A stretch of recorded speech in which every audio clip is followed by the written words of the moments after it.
Recording studio बड़ेजा। अब हम मरिए जाई तुहरा जुदाई के पीर में, जाता रे तो जोरे पूजावा नईखी मोरे तकदीर में। जाता रे तो जोरे पूजावा नईखी मोरे तकदीर में। अब हम मरिए जाई तुहरा जुदाई के पीर में, जाता रे तो जोरे पूजावा नईखी मोरे तकदीर में।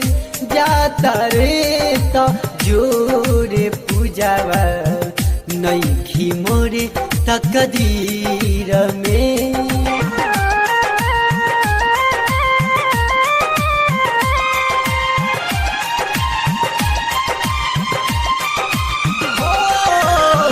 फुलावा प्यार के सूख गइल बा, पत्ती झरे आइल जीवन में।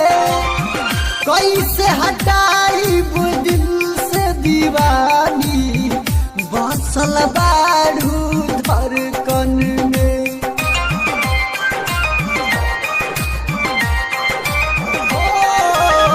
फुलावा प्यार के सूख गइल बा, पत्ती झरे आइल जीवन में। कैसे हटाई दिल से दीवानी बसल बारू धड़कन में।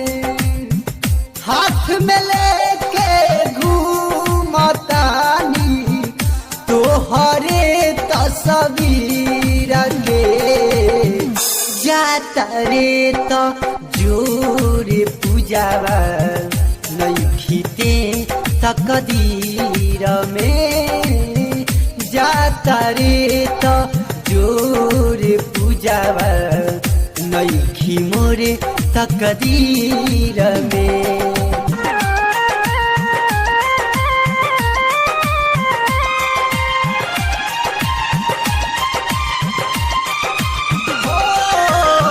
रहलू 10 साल के गोरिया भइल तोह से प्यार हो। भइलू 16-17 साल के गइलू तू ससुरार हो।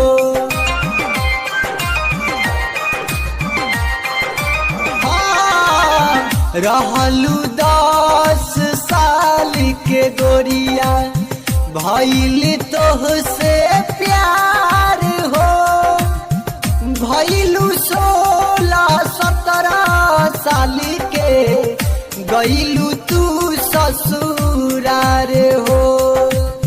तुहरा दीवाना के हाल भइल बा जैसे भइल रांझा हीर के। जाता रे तो जोरे पूजावा नईखी मोरे तकदीर में। जाता रे तो जोरे पूजावा नईखी मोरे तकदीर में।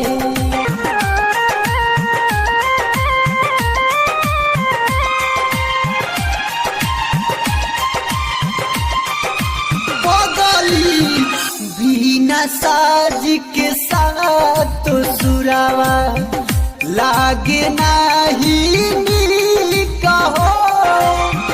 राइटर गुल मोहम्मद अखिलेश प्रमोद भैया कहस लिखहो।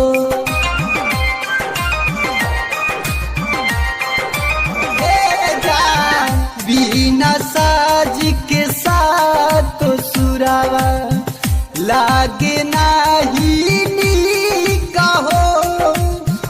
राइटर गुले मोहम्मद अखिलेश फौजी कहस लिखहो।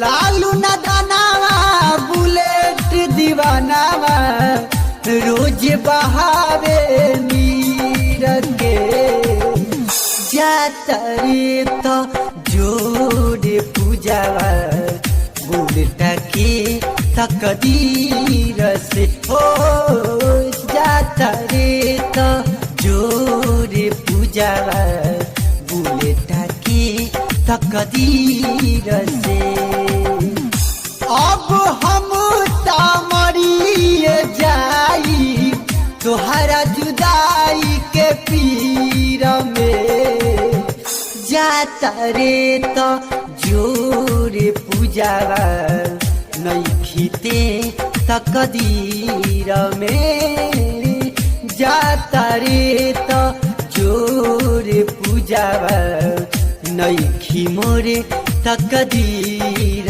में